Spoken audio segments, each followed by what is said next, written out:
Happiness is not found in the absence of pain. It's discovered in the middle of it. Life will never be free from tests. That's not its nature. It's not designed to be perfect, but to perfect you. Every hardship you face is not a punishment, but a lesson, a divine invitation to return home, to peace, to purpose, to your Creator. The mistake we often make is tying our happiness to things that can change. People, circumstances, success, approval. When they shoof, so does our peace. True happiness isn't built on what you have, it's built on what you carry inside: contentment, faith, and surrender. When your heart depends on the unchangeable, you become unshaken. You realize that peace isn't something you chase, it's something you uncover when you stop resisting what is. When you let go of control, when you accept the decree of Allah with trust, even storms become sacred. You can walk through chaos and still be calm. Because happiness doesn't mean you never cry, it means you cry knowing there's meaning behind the tears. It means you wake up every day choosing gratitude over complaint, hope over despair, and trust over fear. Even when life is hard, your soul can still smile, because it knows who's in control. When your heart anchors itself to the temporary, it becomes like a ship tied to a drifting piece of wood. Unstable, uncertain, and easily lost. The truth is, most of us unknowingly anchor our happiness to things that are always moving. We say, I'll be happy when I get that job, when I marry that person, when I reach that goal, when I'm finally understood. But every time one of those things changes, as all things in this world do, our hearts are thrown into chaos. We start to question our worth, our purpose, and even our peace. And yet the problem isn't that we love, hope, or the problem is that we tie our ultimate sense of security and happiness to what was never meant to hold it. Everything in this world is temporary. People change. Circumstances shift. Health declines, wealth fades. Praise turns to criticism. What is certain today can be gone tomorrow. And if our peace depends on these things, then our peace will always be fragile. We will live in constant fear of loss, in constant need of validation, in constant search for something more. This is not how the heart was created to lead. The human heart was not designed to depend on what changes. It was created to depend on the one who never does. When you anchor your heart to the eternal, to Allah, you find a different kind of peace. It's not the peace that comes from getting everything you want, but the peace that remains even when everything you want is taken away. Because you realize that your happiness doesn't come from what's in your hands, but from what's in your heart. You realize that everything you lose for the sake of Allah is never truly lost. It's simply replaced with something purer. Trust, closeness, and understanding. This is the secret of inner stability. When your heart is anchored to the eternal, the storms of life can come, but they cannot drown you. You can experience pain, but not despair, loss, but not destruction. Because even when everything else falls apart, your heart remains steady, tied to something unshakable. You start to see the world differently. Instead of asking, why did this happen to me? You begin to ask, what is Allah teaching me through this? Instead of chasing after fleeting pleasures, you seek deeper meaning. Instead of fearing change, you embrace it as part of a divine plan. Anchoring your heart to the eternal means learning detachment, not from love, but from dependence. It doesn't mean you stop caring about people or things. It means you stop after relying on them for your peace. You can love others deeply without letting their approval define you. You can enjoy blessings fully without letting them own your heart. You can pursue dreams passionately without letting them become your identity. When Allah is at the center of your life, everything else falls into balance. You no longer need to hold on so tightly because you know that what's meant for you will never pass you by, and what's not meant for you will never stay, no matter how hard you try to hold it. The heart anchored to the eternal is light, Not because life is easy, but because it doesn't carry the weight of needing control. It trusts in the wisdom of its crew. It knows that every ending is a doorway to a new beginning. It knows that even in loss, there's mercy. Even in delay, there's protection. Even in pain, there's purification. This kind of heart can walk through uncertainty with calm, through heartbreak with faith, through disappointment with grace. In a world that constantly changes, peace can only come from the one who doesn't. Every time you feel restless, remind yourself you were not created to find fulfillment in the temporary. You were created for something eternal. The heart's deepest desire is not for wealth, fame, or love. It's for closeness to its maker. So, whenever you feel weak, don't chase the world. Turn inward and upward. Anchor yourself again. Because once your heart is tied to Allah, no storm can unsteady you, no loss can break you, and no test can take away your peace. True happiness begins when the heart finds its home in the eternal, when it no longer seeks permanence in what was never meant to last. Everything else will fade, but He will remain, and a heart that rests in Him will always find peace. There comes a time in life when you realize that no matter how hard you plan, no matter how much you try, things rarely go exactly the way you expected. You can do everything right and still face disappointment. You can pour your heart into a dream only to watch it fall apart. You can love deeply and still lose what you love. And in those moments, the human instinct is to hold on tighter, to control, to fix, to force outcomes. We think that if we just try harder, we can make life obey us, but the more we cling to control, the more we suffer. Because control is an illusion. The truth is, we never had control to begin with, only the illusion of it. Shifting from control to trust is one of the hardest but most liberating transformations a person can experience. It's not about giving up, it's about giving in to a higher wisdom. It's about realizing that the same power that causes the sun to rise, the rain to fall, and the heart to beat is the one guiding your path. Every delay, every heartbreak, every change, none of it is random. Life isn't chaos, it's choreography. But we can only see that when we stop trying to be the director and start trusting the one who wrote the script. We live in a world that glorifies control. We are taught that if we plan enough, work enough, or believe enough, we can have everything we want. And while effort is beautiful and necessary, it's not the same as control. We are responsible for the effort, but not the outcome. That distinction changes everything. When you release the need to control, you stop fighting life and start flowing with it. You understand that things don't always go wrong. Sometimes they go differently. And in that difference lies mercy you can't yet see.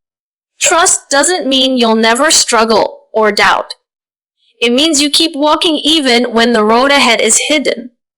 It's knowing that even when the path feels dark, the one who guides you sees the whole picture. There's peace in that surrender. It's not weakness, it's strength.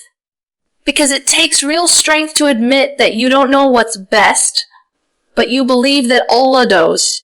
It takes courage to let go of what you thought your life should look like and accept what it's meant to be. Sometimes what we think is a setback is actually a rescue.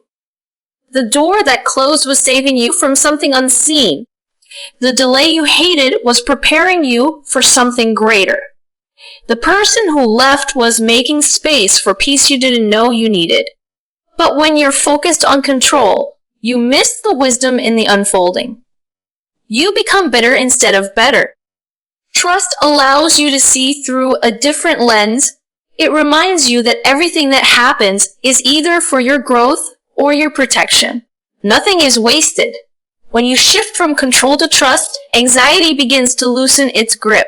You no longer feel the constant pressure to fix everything, to predict everything, to protect yourself from every possibility. You start living with ease, not because life becomes easier, but because your heart stops fighting against it. You learn to breathe again. You learn to rest in the truth that what's meant for you will reach you, even if it passes through 1,000 obstacles.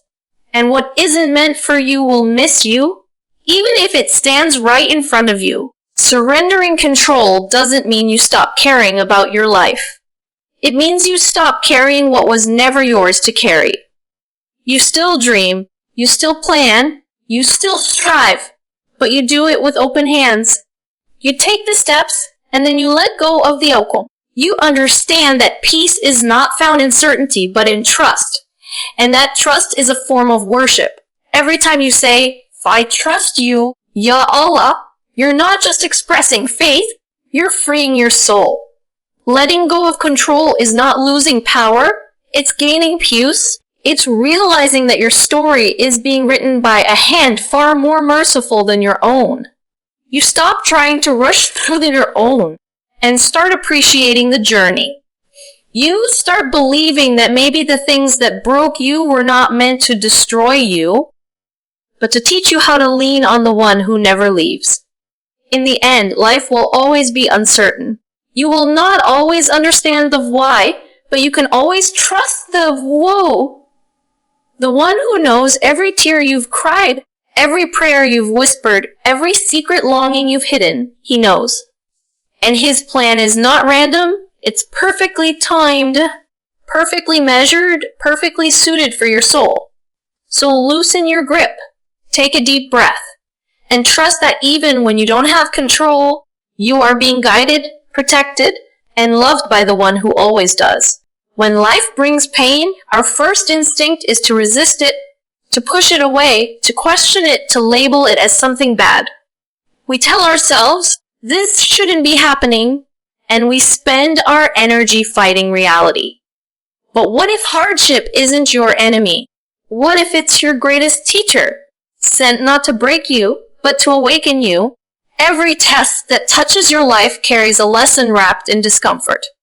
It arrives to peel away the illusions, to humble the heart, and to guide you back to what truly matters. When you start to see hardship through that lens, you stop asking, why me? And begin to ask, what is this trying to teach me? Life's difficulties are not punishments, they are pathways to growth. Pain is often the language through which the soul learns. It strips away the layers of pride, distraction, and attachment that blind us from truth. When everything is easy, we rarely reflect. But in hardship, reflection becomes natural. We start to ask deeper questions. We start to see ourselves more clearly. The same heart that once relied on the world begins to realize its fragility and turns toward the one who created it. Hardship, then, becomes the gentle hand that redirects us home. When you face trials, you have two choices: to resist them and grow bitter, or to embrace them and grow wiser. The first path leads to despair, the second to peace. Those who resist pain become trapped by it. They relive the hurt, replay the loss, and drown in the what-ifs. But those who learn from pain rise through it.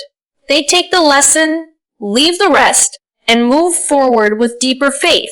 They know that every wound carries wisdom, that every fall teaches humility, and that every delay refines patience. The truth is, you cannot develop strength without struggle. You cannot learn patience without waiting. You cannot learn compassion without being hurt. Every quality that beautifies the soul, empathy, gratitude, resilience, is shaped through experience, often painful ones. The flower doesn't bloom without first pushing through the darkness of the soil. In the same way, the soul doesn't bloom without first enduring the darkness of hardship.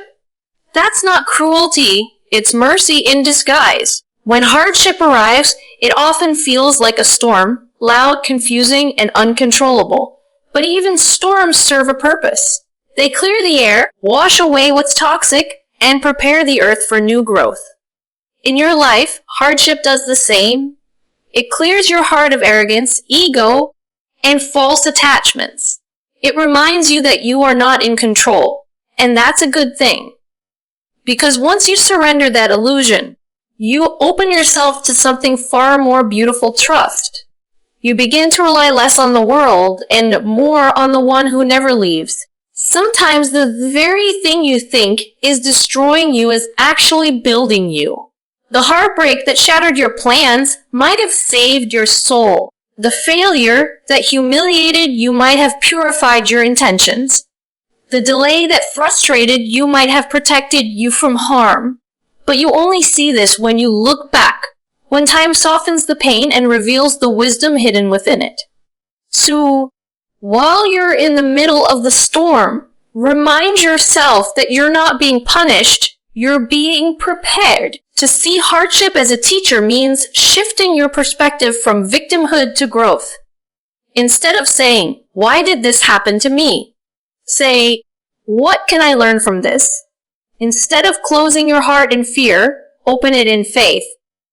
Because hardship doesn't just teach you about life, it teaches you about yourself.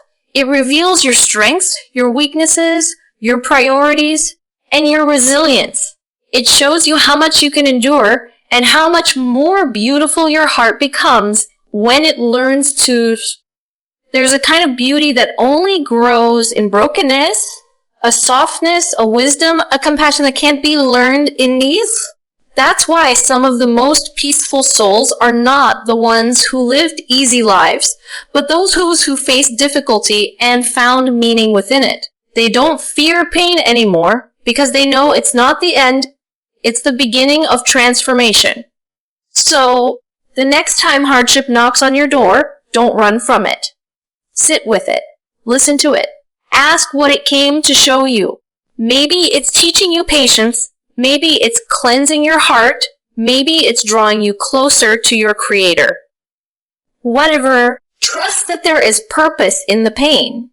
Because the moment you stop seeing hardship as an enemy and start seeing it as a tool, your suffering transforms into wisdom and your trials become a pathway to peace. Gratitude is not just an emotion. It's a way of seeing the world. It's a quiet decision the heart makes every day to notice what is still beautiful, even when life feels heavy. Gratitude doesn't mean pretending everything is perfect. It means acknowledging that even in imperfection, there is mercy. When you practice gratitude in every season, both the ones that bring joy and the ones that bring pain, you begin to live with a deeper sense of peace. Because gratitude shifts your focus from what is missing to what remains, from what went wrong to what is still right. It's easy to be grateful when life feels light, when prayers are answered, when doors open, when love surrounds you. But true gratitude is tested when nothing seems to go your way. It's when you've been waiting, praying, and striving, yet life remains silent.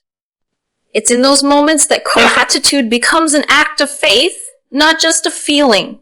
It becomes a declaration that's in, even if I don't understand, I still trust. Even if I can't see the blessing, I know it's there. That kind of gratitude doesn't come from the tongue. It comes from the soul. When you learn to practice gratitude in hardship, your perception of life changes completely. You start to realize that every difficulty carries hidden kindness. The delay that frustrates you might be saving you from something harmful. The disappointment that breaks your heart might be shaping your strength. The loss that leaves you empty might be making room for something greater. Gratitude teaches you to look beyond the surface, to see divine wisdom in every turn, even when it hurts. It whispers to your heart, this too is mercy, even if you don't see it yet. Every day, Allah gives you countless gifts that often go unnoticed. The breath that fills your lungs, the ability to see, to hear, to walk, to love, to hope. Gratitude begins when you slow down long enough to notice these miracles. The problem is, we often wait for something extraordinary before we give thanks, forgetting that the ordinary is already extraordinary. The sunrise, the laughter of a loved one, the food on your table, the roof above your head, these are not small things. They are signs of divine cares. Gratitude means recognizing that nothing is owed and everything is given. When you practice gratitude consistently, Your heart begins to soften. You complain less, you compare less, and you worry less. You start seeing abundance instead of scarcity. You begin to realize that happiness doesn't come from having more, but from appreciating what you already have. Gratitude doesn't change your circumstances. It gives you new eyes to see blessings in places you never noticed before. It turns waiting into worship, pain into purification, and uncertainty into trust.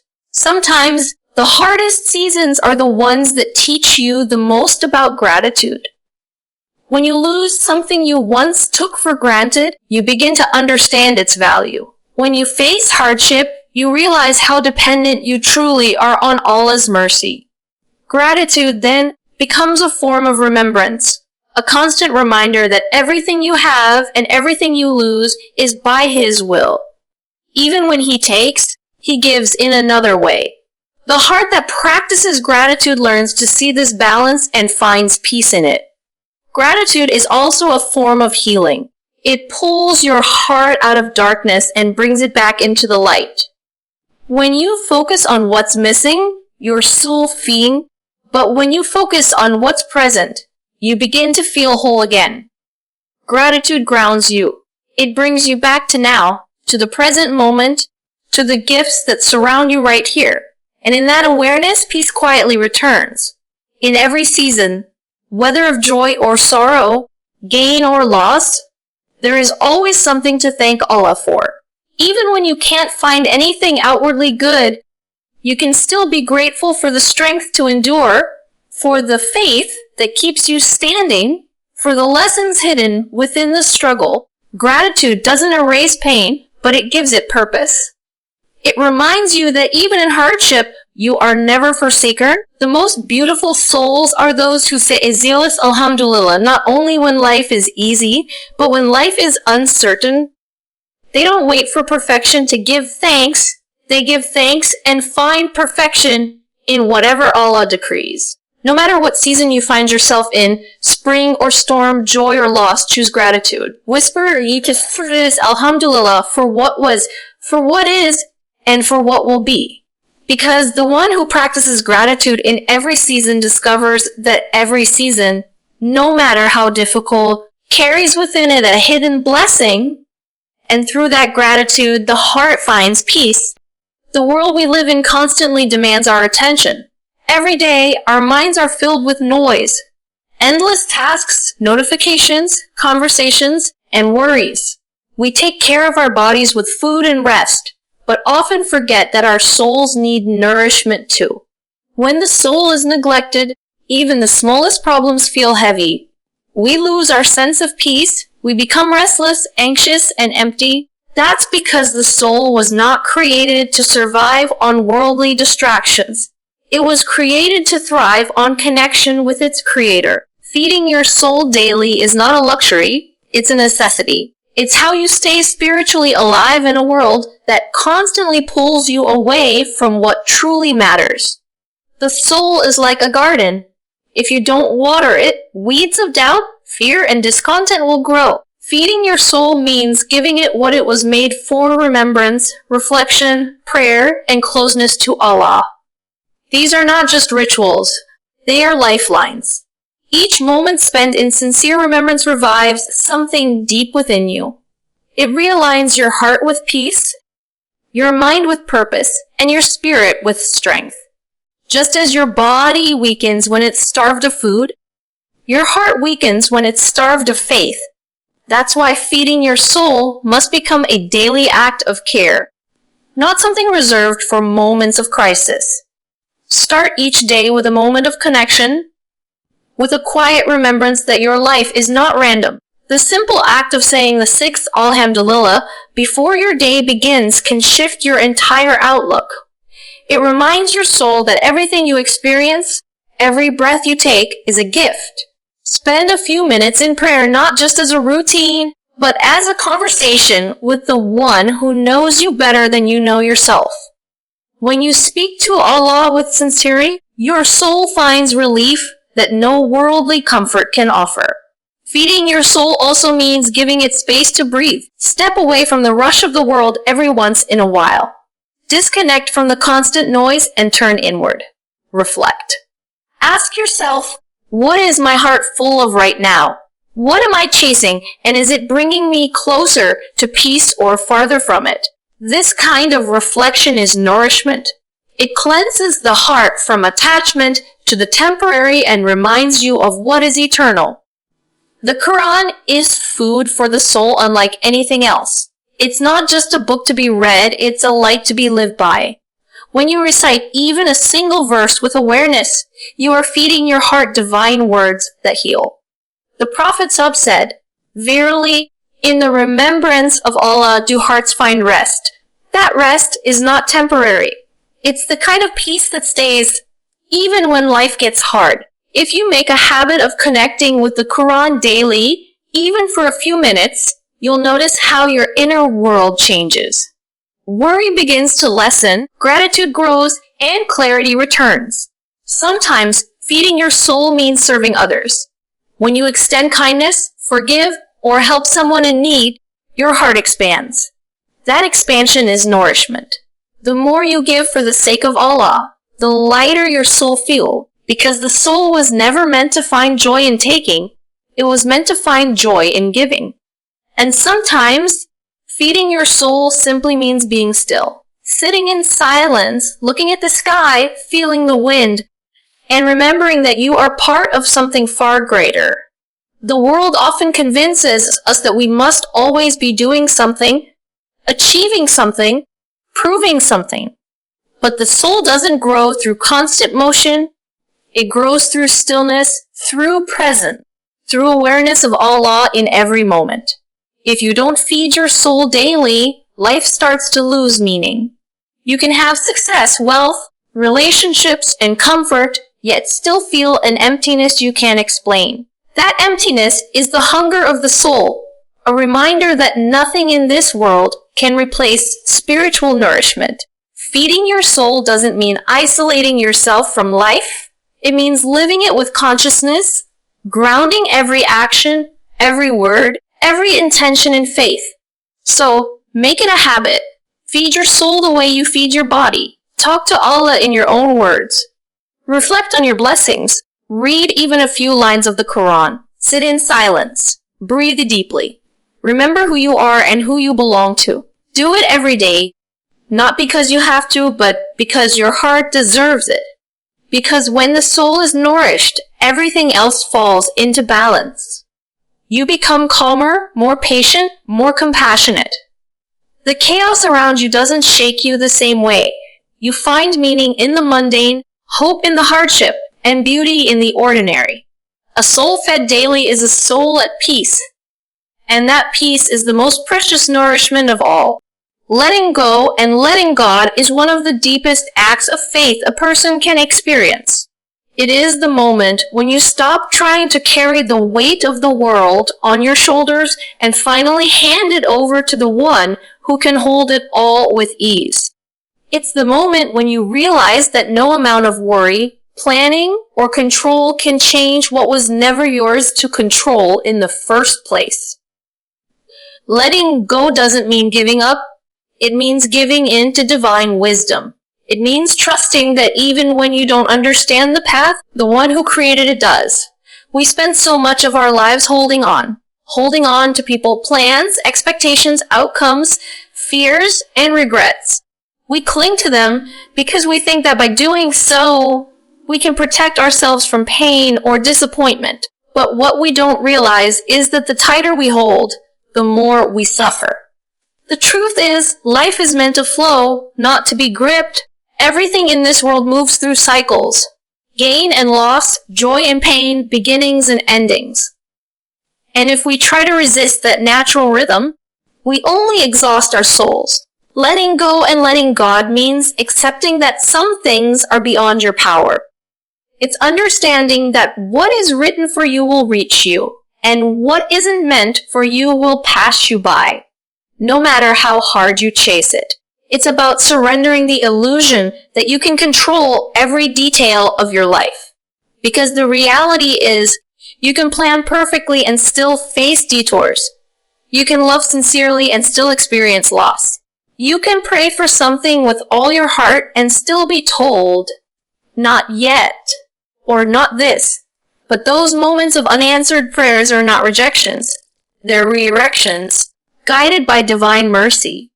When you let go, you allow space for trust to grow. You begin to realize that Allah's plan is not meant to harm you, but to heal you. Even the things that hurt are shaping you, softening you, preparing you for what's coming. Sometimes Allah takes something away not to punish you, but to purify you. Sometimes He delays a blessing because He knows it would harm you if given too soon. Sometimes He closes a door because what's behind it isn't peace, even if it looks like it. When you truly let go, you stop demanding answers and start resting in faith. You start saying, I don't know what's next, but I know I'm safe because He's guiding me. Letting go doesn't mean you stop caring about your life. It doesn't mean you stop dreaming or trying. It means you give your best effort and then release the outcome. You pray, you act, you hope, but then you trust.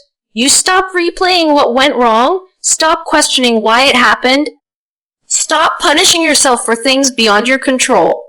You let God handle what only He can handle. Because when you hold on to what you were meant to release, you block what's meant to reach you. There's a kind of peace that only comes when you stop fighting reality, when you stop fighting reality and start flowing with divine will. That peace isn't found in having everything go your way. It's found in knowing that even when it doesn't, you are still being taken care of. Every no becomes protection, every delay becomes preparation, and every loss becomes transformation.